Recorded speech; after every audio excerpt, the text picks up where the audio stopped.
गिरफ हेले 3 शिकारी जंगल रे करुथिले शिकार। तेबे सूचना रही आनंदपुर वन्यप्राणी वनखंड देवगाँ वनांचल भोगमुंडा अटेई संरक्षण जंगल रे सगड़पट्टा पंचायत खड़ीबाहाली ग्रामर 3 जन शिकारी को गिरफ करिछि देवगाँ वन विभाग। तेबे 3 शिकारी माने हेउछंती स्थानीय खड़ियाबाहाली ग्रामर खगेश्वर महांत, आंबडाही ग्रामर ताइकान दराई और नाथराम दराई को एभली गिरफ करा जायछि। एमाने अटेई संरक्षित जंगलरू एक बारा को शिकार करी बाइक जोगे आनी काटी भाग करुथबा नै वन विभाग को खबर मिलिथिला। तेबे केन्दुझर वन्यप्राणी वनखंड आनंदपुर वनखंड अधिकारी प्रशांत कुमार पंडा और सहकारी वन संरक्षित उमाकांत दास को निर्देश अनुसार भोगमुंडा सेक्शन वनपाल समेत समस्त कर्मचारी माने खगेश्वर महांत घरे चढ़ाऊ करथिले।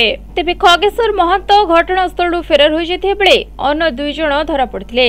बारहर मुंड और गोड़ 4टा किछि मांस जार ओजन 12 केजी 800 ग्राम होइतिला। एक गंगिया, एक छुरी, एक जरी अख सहित उक्त मोटरसाइकल को भी जबत करिछि वन विभाग।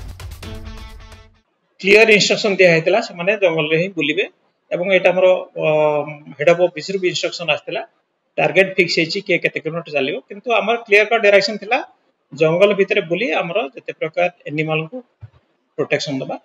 तो सेही हिसाब रे एई 2 मास भितरे हमें सक्सेसफुली बहुत केस डिटेक्ट करिछु। पतगट रे केते केस डिटेक्ट हेतला। शॉर्टली हम गोटे ट्रैक्टर काठ सहित धरिछु एवं बहुत काठ भी सीजर हेलानी।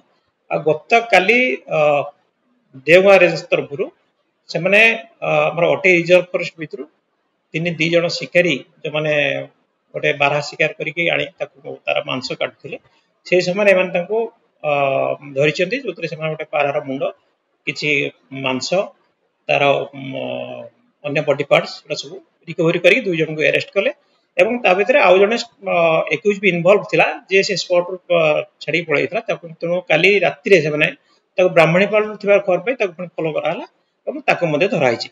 आ 3 जन को आजि समान को डिटेल इंक्वायरी करिसला परे ताकू जे कोर्ट फॉरवर्ड कराइछि। सेबळे संध्यारे विभिन्न स्थान रे चढ़ाऊ करा जैते बेले खगेश्वर महांत को ब्राह्मणीपाल रो वनपाल मनमत साहू गिरफ करथिबा जणा पड़िछि।